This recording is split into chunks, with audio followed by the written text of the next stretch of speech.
London constituency in the Ajmal Masroor joins me, Imam and broadcaster, stood as an independent candidate in the East London constituency in the 2024 general election. Not enough people stand as independents, I don't think. Ajmal, very good evening to you. Now, I was quite surprised by the result of this poll. What was your reaction to it? Firstly, I haven't spoken to you for a long time. I know. Well, we're rectifying that now. I need to say something to make you sick.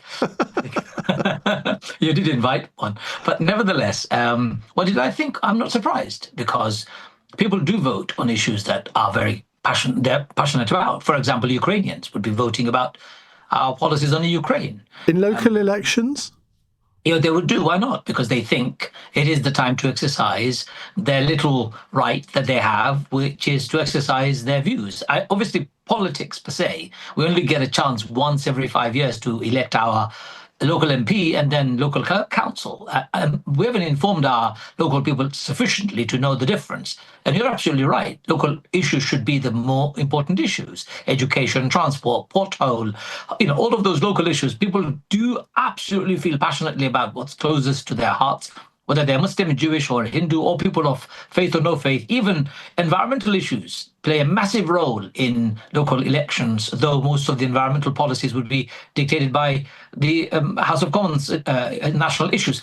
Nevertheless, I'm not surprised, and I would be doing the same thing. In fact, I put out a video the other day saying to everybody, don't vote for Labour, because they have supported they have been, Keir Starmer, to be more precise, has supported the genocide in many ways, actively or inactively, or verbally or non-verbally. Well, he would refute that, obviously. I understand. I've spoken to David Lamio at a personal level, where he said he's not willing to sacrifice his political career to stand up for the Palestinians when he came to our mosque in North London.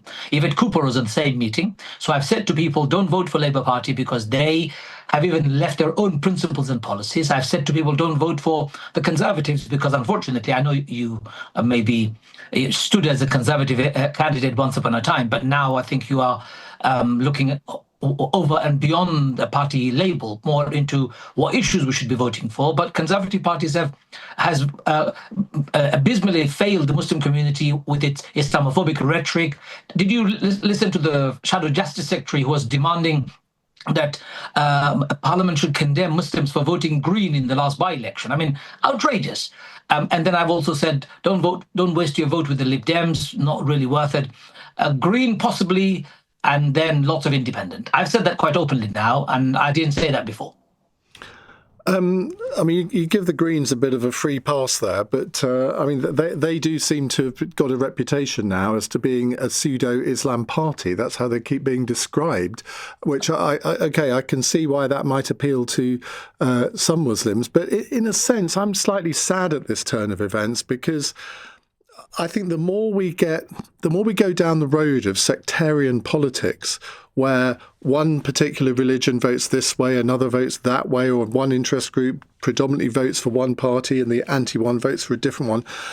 I mean, that is not unifying the country, is it? I agree entirely, and I wish we didn't do that.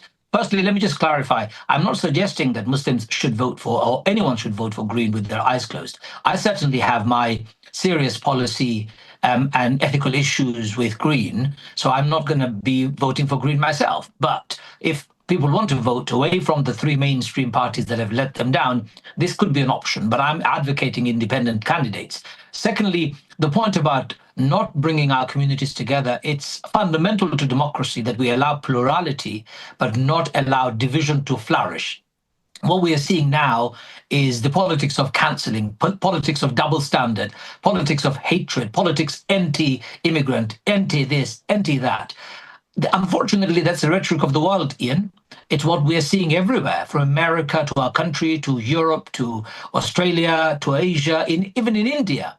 Yeah, today's election outcome had seen BJP winning in Calcutta, which they hadn't won for years, West Bengal to be more precise, and Hindu mobs went out with their bulldozers rampaging and destroying Muslim businesses and households. This is, of course, being led by Narendra Modi, who has been at the forefront of a polarizing figure in the Indian politics. So global narrative is polarizing. Global narrative is pushing us to division. You and I have to work harder to bring our communities together. I'm not sure how, but we've got to speak more. Okay, Ajmal, thank you very much indeed. That's Ajmal Masroor there, Imam and broadcaster.